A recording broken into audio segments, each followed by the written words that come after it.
Assalamualaikum warahmatullahi wabarakatuh. Nama saya Tuti Anggita Putri dari Universitas Kadar Bangsa Palembang. Jurusan saya S1 Farmasi semester 4, NIM saya 181100087. Baiklah, saya akan mempresentasikan salah satu materi dari mata kuliah Kimia Bahan Alam yang diampu oleh Ibu Asih Tri Astuti. Langsung saja, di sini sudah ada ekstraksi.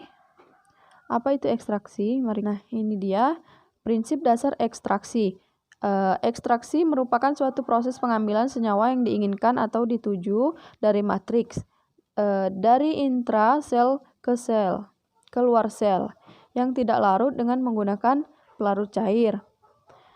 Pemisahan senyawa berdasarkan kelarutannya, perpindahan senyawa dari dalam sel keluar sel melalui proses difusi atau osmosis. Kemudian proses ekstraksinya dilakukan dengan menyesuaikan bahan yang digunakan. Proses ekstraksi melibatkan 3 komponen. Yang pertama, bahan atau sampel, yang kedua pelarut, yang ketiga metode atau proses. Next. Di sini sudah ada faktor yang mempengaruhi ekstraksi secara umum, ada 6 ya. Yang pertama, jumlah simplisia, yang kedua derajat halus simplisia, yang ketiga jenis pelarut yang digunakan, yang keempat suhu penyaringan, yang kelima lama waktu penyaringan, yang keenam proses ekstraksi yang digunakan. Kemudian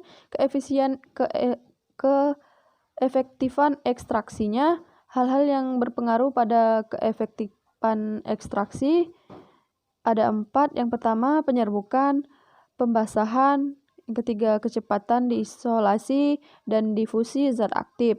Yang keempat, macam pelarut yang digunakan. Di sini ada penyerbukan. Makin halus serbuk, makin banyak sari yang didapat. Luas permukaan, kemudahan menembus dinding sel. Masalah yang sering timbul pada penyerbukan ini yaitu penyumbatan, suspensi, senyawa, dan senyawa yang tidak diinginkan.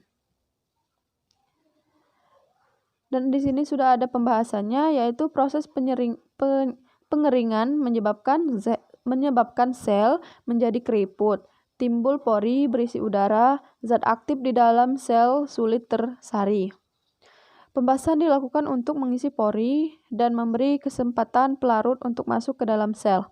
Pembahasan diperlukan untuk mencegah penyumbatan akibat pembengkakan yang dapat mengganggu proses perkolasi. Yang ketiga, kecepatan disolusi dan difusi zat aktif.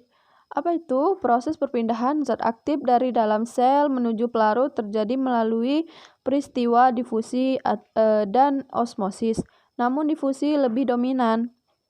Yang kedua, ditingkatkan dengan pengadukan dan pemanasan. Yang keempat, sudah ada macam pelarut yang digunakan, yaitu pemilihan pelarut untuk ekstraksi harus dapat melarutkan senyawa yang diinginkan, like disolvent like, mudah dihilangkan atau diuapkan atau dipisahkan. Inner, tidak beracun, tidak mudah terbakar. Pelarut dimurnikan dengan destilasi berulang kali. Itu saja yang dapat saya sampaikan, lebih kurangnya saya mohon maaf. Wassalamualaikum warahmatullahi wabarakatuh.